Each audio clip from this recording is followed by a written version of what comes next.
Hello दोस्तों, story line wise channel में आपका स्वागत है। आज की हमारी कहानी है इक्के पे दुक्का। अनुभा को क्यों अपनी ननद पसंद नहीं थी। तुमसे कोई भी काम ढंग से नहीं होता। चटनी ने पूरी दीवार खराब कर दी है। डैडी होते तो तुम्हें कब का घर से निकाल चुके होते। उन्हें सफाई बहुत पसंद थी। रोज की तरह अंजना फिर अपने भाई की पत्नी को डांट रही थी।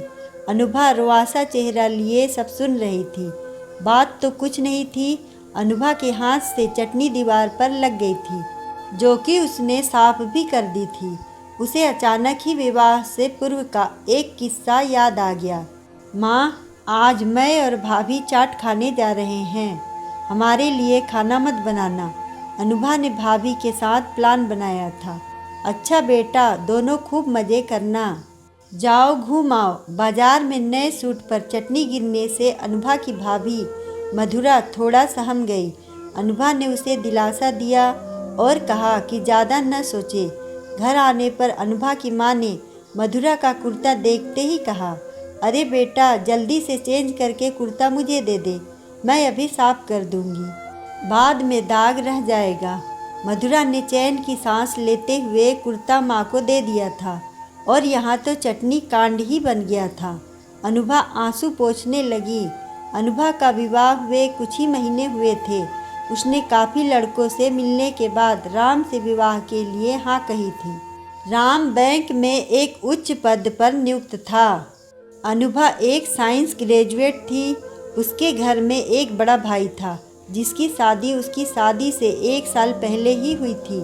भाभी के आने से घर खुशियों से भर गया था। उसकी भाभी मधुरा बहुत ही अच्छे दिल की लड़की थी, जिसने घर में आते ही सबको इतने प्यार से अपनाया था कि अनुभा के माता पिता को लगता ही नहीं था कि वह पराई थी। हर चीज़ के लिए वे मधुरा पर ही निर्भर हो गए थे। अनुभा को एक सहेली मिल गई थी। वह भाभी से खूब लाड़ करती, उनको सिनेमा दिखाने ले जाती। ननद भाभी शॉपिंग और गपशप करते करते बहुत करीब आ गए थे। अनुभा के लिए जब राम का रिश्ता आया तो वह खुद पर फक्र कर उठी। राम बहुत ही सुदर्शन युवक था, देखने में जितना अच्छा उतना ही दिल का साफ। अनुभा सुंदर भविष्य के सपने संजोए पिया घर आ गई। राम के घर में उसकी माँ और अविवाहित बड़ी बहन अंजना थी। अंजना में यूँ तो कोई दोष न था, पर मांगलिक होने की वजह से उसकी अब तक शादी नहीं हुई थी। रूप रंग में वह साधारण थी। राम और अंजना भाई बहन से भी नहीं लगते थे। अंजना के लिए जितने भी रिश्ते आए, सबने उसे मांगलिक होने की वजह से ठुकरा दिया था। इस बात से उसका दिल काफ़ी आहत हुआ था। वह सोचने लगी, 21वीं सदी में भी लोग अंधविश्वास को छोड़ नहीं पाए हैं। लोग चांद सितारे तक पहुंच चुके, मगर समाज में कुछ लोगों की सोच अभी भी दकियानूसी ही है। हालांकि वह भी ग्रेजुएट थी। वह कई वर्षों तक एक ट्रैवल एजेंसी में जॉब भी कर चुकी थी। एक दिन उसने ऑफिस में क्लाइंट की गलत बुकिंग कर दी तो उसके बॉस ने गुस्से में आकर उसे निकाल दिया था। उसकी यह नौकरी उसके पिता ने बड़ी सिफारिश से लगवाई थी। नौकरी छूटने के बाद से वह घर पर खाली बैठी थी। अंजना की जुबान बहुत ही तेज थी। घर में सभी लोग उसके उग्र स्वभाव और बोली से डरते थे। उसकी सब सहेलियों की शादी हो गई थी और सब खुशहाल जीवन जी रही थी। अकेली अंजना की ही शादी नहीं हुई थी। कारण कोई इतना बड़ा नहीं था, पर उनकी बिरादरी में मांगलिक होना एक बहुत बड़ा ऐब था। नाते रिश्तेदार आते जाते राम की माँ को ताने मारते और अंजना की शादी की बात छेड़ते। अरे कब इसकी शादी करोगी उल्का रानी, अब तो राम की बहू ले आओ। अंजना से कहना भाभी का ध्यान रखे, अब तो उसे यहीं तुम सबके साथ रहना है। उल्का सुनकर भी चुप हो जाती। उल्का के पति आकाश बहुत बड़े व्यापारी थे, पर कुछ साल पहले ही उनका देहांत हो चुका था। राम अपनी माँ और बहन को बहुत प्यार करता था। वह उन्हें समझाता कि दुनिया की बातें न सुने। इधर जब राम के लिए रिश्ते आने लगे तो उल्का ने सोचा कि राम की शादी तो समय से हो जाए बस। अनुभा भी उनके परिवार का हिस्सा बन गई। अनुभा सुखी परिवार से आई थी। उसका घर रिश्तों को बहुत अहमियत देता था। उसे लगा कि ससुराल में भी उसे यही वातावरण मिलेगा, पर बेचारी वह अंजना के स्वभाव से परिचित नहीं थी। अंजना को अनुभा में सहेली नहीं प्रतिद्वंदी नजर आई। उसे लगता कि अनुभा उसका घर, भाई, माँ सबको हथिया लेगी। इसलिए भाभी को, जो उससे कई साल छोटी थी, उसने बात बेबात तंग करना शुरू कर दिया। हर बात में अनुभा को गलत साबित करना, काम में मीन मेख निकालना, उसके परिवार की बुराई करना और माँ व राम से लगाई बुझाई करना उसका नया शगल था। तुम बहुत ही मनहूस हो। पता नहीं राम ने तुम में क्या देखा। तुम्हारे घर वालों को जरा भी शऊर नहीं है। तुमको माँ इसलिए लाई क्योंकि तुम छोटे घर से हो, जैसे ताने उसे रोज सुनाती। हाँ, यह सब वह अपनी माँ और भाई के पीठ पीछे कहती। अनुभा तो जैसे आसमान से गिरी। उसके लिए अंजना एक पहेली सी थी। अनुभा ने जब अपनी सास और पति से इसका कारण पूछना चाहा, तो उन्होंने अंजना की तरफदारी करते हुए कहा कि उसकी जिंदगी में कुछ भी नहीं है सिवा खालीपन के। इसलिए अनुभा भी उसकी बातों को नज़रअंदाज कर दे। 1 या 2 दिन की बात होती तो अनुभा शायद शिकायत न करती, पर अंजना के दिल में जो जहर था उसकी कड़वाहट वह अनुभा पर निकालने लगी थी। हर समय गुनगुनाने और खिलखिलाने वाली अनुभा एकदम चुप हो चली थी। अंजना को वह अपनी बड़ी बहन मानकर उसका दुख दूर करने की कोशिश करना चाहती थी, पर अंजना को उसके मीठे व्यवहार से भी जलन थी। दिन इसी तरह निकल रहे थे। एक दिन अनुभा को पता चला कि वह माँ बनने वाली है। इस बात से घर में खुशी की लहर दौड़ गई। अंजना का व्यवहार भी अनुभा के लिए थोड़ा थोड़ा बदलने लगा। उसने पहली बार अनुभा का ख्याल रखना शुरू किया, पर फिर भी दिन में जब तक वह 2-4 कड़वी बातें न बोलती, उसका खाना हजम न होता। अनुभा ने उसके व्यवहार को नकार कर अपनी सेहत का ध्यान रखना शुरू किया। उसके लिए यह बहुत ज़रूरी था कि उसका बच्चा सेहतमंद हो। सही समय आने पर उसने एक प्यारी सी बेटी को जन्म दिया। बड़े लाड़ से सबने उसका नाम परी रखा। परी ने अनुभा और राम का संसार महका दिया। अंजना ने खुशी खुशी परी की देखभाल करना शुरू किया, पर उसकी जलन ने एक नया रूप ले लिया था। वह पूरा दिन परी को अपने पास रखती, उसको नहलाती धुलाती, उसकी मालिश करती। सिर्फ फीड करने के लिए वह परी को अनुभा के पास छोड़ती। अंजना को यह सब करके बहुत अच्छा लगता था, पर वह यह भी भूल गई थी कि वह एक माँ से उसका अधिकार छीन रही थी। अनुभा को अपनी बेटी सिर्फ रात को मिलती, वह भी तब जब राम घर आ जाता। अनुभा को भी अच्छा लगता था कि अंजना शायद परी के कारण बदल रही थी, पर यह सब एक धोखा था। अंजना परी पर हक जताकर अपना खालीपन भर रही थी। जब भी अनुभा परी को तैयार करती या खिलाती, अंजना उसमें 10 नुक्स निकाल देती। अरे इसे क्या कपड़े पहनाए हैं, इसे भी अपनी तरह गंवार बनाओगी क्या? तुम्हारे पास तो यह रोती रहती है, लाओ मुझे दो। मेरे पास आते ही परी सो जाती है। वह अनुभा से परी को जबरदस्ती ले जाती और खुद उसका पूरा ध्यान रखती। उल्का यह सब देखकर बहुत खुश थी। उसे लगता था कि उसकी बेटी बदल गई है, पर उसका स्वार्थीपन वह नहीं देख पा रही थी। परी को अंजना हाथों हाथ रखती, पर अनुभा के पास वह तभी जाती जब उसको फिट करना होता। अनुभा मातृत्व का सुख अनुभव ही नहीं कर पा रही थी। धीरे धीरे उसका वजन कम होने लगा और रूप रंग मुरझा गया। वह जितना खुश परी की माँ बनकर थी, उतना ही अंजना के स्वार्थी व्यवहार से दुखी। जब उसने राम से बात करनी चाहिए, तो राम ने कहा कि उसे इस सब में न घसीटे।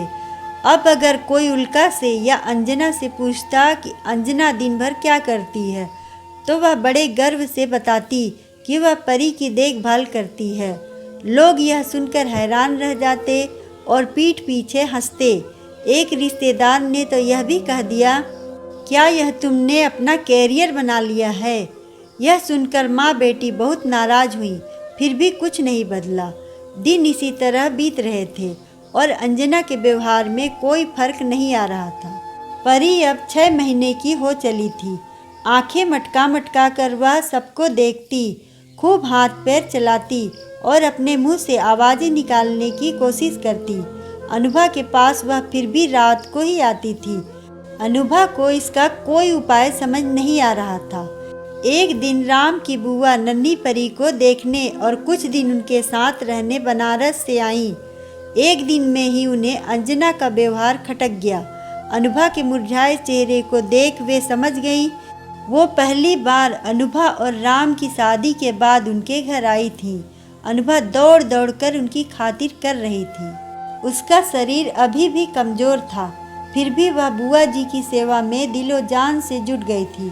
बुआ जी को भी अनुभा बड़ी प्यारी लगती थी। 4 दिन उन्होंने उल्का और अंजना का यह व्यवहार देखा। उन्हें लगा कि इस चीज़ को यहीं रोकना होगा, वरना अनुभा कभी परी का बचपन नहीं जी पाएगी। एक दिन बुआ जी ने अनुभा से कहा कि उन्हें कुछ खरीदारी करनी है तो वह उन्हें बाजार ले चले। अनुभा ने परी की ओर देखा तो बुआ जी ने कहा, अरे अंजना संभाल लेगी ना, चलो ना। अंजना ने भी खुशी खुशी हाँ कर दी। बुआ जी अनुभा को एक बढ़िया से रेस्टोरेंट में ले गईं। वहाँ पर दोनों के लिए कोल्ड कॉफ़ी ऑर्डर करके बुआ जी ने अनुभा से सारा माजरा समझ, होशियार तो वे थी ही, अब उन्होंने अनुभा को एक ऐसा तरीका बताया जिसे सुनकर वह बहुत खुश हो गई। बुआ जी के गले लगकर वह बेचारी रो पड़ी। बुआ जी ने उसका कंधा थपथपाते हुए कहा, न रो बहू, अब सब ठीक हो जाएगा। थोड़ी देर में दोनों वापस घर आ गए। अगले दिन जैसा कि बुआ जी ने प्लान बनाया था, उन्होंने अनुभा को डांटना शुरू किया। अरे बहू रानी, कब तक ननद की अच्छाई का फ़ायदा उठाओगी? वह बेचारी तुम्हारी बच्ची को पूरा दिन रखती है, न तुम उसे खाना खिलाती हो, न नहलाती हो, न उसकी मालिश करती हो और न दिन में उसे अपने पास सुलाती हो। मेरी अंजना तुम्हारी जगह यह सारा काम करती है। इतनी अच्छी ससुराल मिली है और तुम उसका नाजायज फ़ायदा उठा रही हो। बुआ जी की बातें सुनकर अनुभा मन ही मन मुस्कुराई, पर ऊपर से उसने मुंह लटका लिया। अरे मैं कुछ बोल रही हूँ, सुन रही हो कि नहीं? अंजना, बहू को परी को संभालने दे। बहुत लाड कर लिया तुम दादी और बुआ ने परी का। उसके हाथ में बच्ची को देकर देखो, आटे दाल का भाव पता चल जाएगा। मेरी भाभी और भतीजी इतनी सीधी हैं, इसका यह मतलब नहीं है कि कोई भी अपनी मनमानी करे। अंजना और उल्का ने कहा भी, नहीं नहीं, यह तो घर का बच्चा है और हमें इसे संभालने में कोई भी परेशानी नहीं है। पर बुआ जी ने सब सोच रखा था। वे बोली, मैं जब से आई हूँ तब से देख रही हूँ कि कभी खाना बनाने के बहाने तो कभी सुस्ताने के बहाने बहू इधर उधर हो जाती है। और अंजना, तुम परी का पूरा ख्याल रखती हो। तुम सबके बारे में इतना सोचती हो तो बहू को भी तो तुम्हारे बारे में सोचना चाहिए। क्यों अनुभा? जैसा कि उन दोनों ने तय किया था। अनुभा ने सिर्फ अपना सिर हिला दिया। बुआ जी ने अंजना से तुरंत परी को लेकर अनुभा को दे दिया। उन्होंने कहा, जाओ बहू, परी को तैयार करो और फिर खिचड़ी खिला दो। उसके बाद तुम भी इसके साथ थोड़ी देर सो जाना। अंजना ने प्रतिवाद किया, बुआ जी, वह मेरे बिना नहीं सोएगी। अनुभा के पास तो वह रोती रहती है। बुआ जी ने प्यार से अंजना के सिर पर एक चपत लगाई। अरे पगली, उसे भी तो पता चले कि बच्चे को रखना कितना मुश्किल काम होता है। तूने तो उसकी आदत बिगाड़ दी है। सारा दिन आराम करती है बहू। हमारे घर में ऐसा नहीं होता है। तुम्हारा बच्चा है, तुम पालो। अंजना मन मसोस कर रह गई। बुआ जी पूरे 2 महीने रहीं और वे अंजना को परी से सिर्फ 1 घंटा खेलने देती थीं। उन्होंने कमला को अपने साथ लगाकर रसोई में अलग अलग व्यंजन बनाना सिखाया। जब अंजना खाली होती तो वे उसे सिलाई बुनाई कढ़ाई सब कुछ सिखाती, क्योंकि वे तो इन सब में पारंगत थी। इधर अनुभा परी के साथ ज़्यादा से ज़्यादा समय गुजारती, खूब खेलती और खुश रहती। धीरे धीरे उसका पुराना रंग रूप वापस आने लगा, लेकिन साथ ही अब उसे डर लगने लगा कि बुआ जी के जाते ही अंजना अपनी असली रंग दिखाएगी। बुआ जी ने भी कच्ची गोलियां नहीं खेली थी। एक दिन उन्होंने कहा, राम बेटा बनारस के 2 टिकट करवा दे, एक मेरा और एक अंजना का। अंजना तो हक्की बक्की बुआ जी का मुंह देखती रही। अरे ऐसे क्या देख रही है, चलोगी न मेरे साथ, मेरी भी कुछ सेवा कर, बनारस का पकवान खा और अपनी भाभी को थोड़ी सी आज़ादी दे। यह कहकर बुआ जी हंसने लगी। उल्का को तो इस बात को सुनकर अच्छा ही लगा। उन्हें लगा कि अंजना का भी मन बदलेगा और वह खुश रहेगी। बुआ जी का प्लान फुल प्रूफ था। एक दिन वे फिर अनुभा को शॉपिंग करने के बहाने बाहर ले गईं। उन्होंने कहा कि वे अंजना को 2 महीने अपने पास रखेंगी। इस बीच वे उसे जॉब करने के लिए मना लेंगी। जब वह वापस आएगी तब तक राम उसके लायक काम ढूंढ कर रखे। उन्होंने अनुभा से कहा, बहू तुम्हें थोड़ा सा मजबूत बनना पड़ेगा। जब अंजना वापस आएगी तो वह परी पर अपना हक जमाएगी, मगर तुम्हें उसे प्यार से मना करना पड़ेगा। उसे अपने भविष्य के बारे में भी सोचना चाहिए। अनुभा खुशी खुशी इसके लिए मान गई और बोली, बुआ जी, जिस घर में आप जैसे बुजुर्ग होते हैं वहाँ पर बच्चों को कभी कोई दुख नहीं सता सकता। मैं बहुत खुशहाल हूँ कि मुझे आप जैसी बुआ सास मिली। बुआ जी ने प्यार से अपनी बहू को गले लगा लिया। अगर आपको कहानी अच्छी लगे तो वीडियो को लाइक करें, चैनल को सब्सक्राइब करें और कमेंट में बताएं कि आपको कहानी कैसी लगी। धन्यवाद।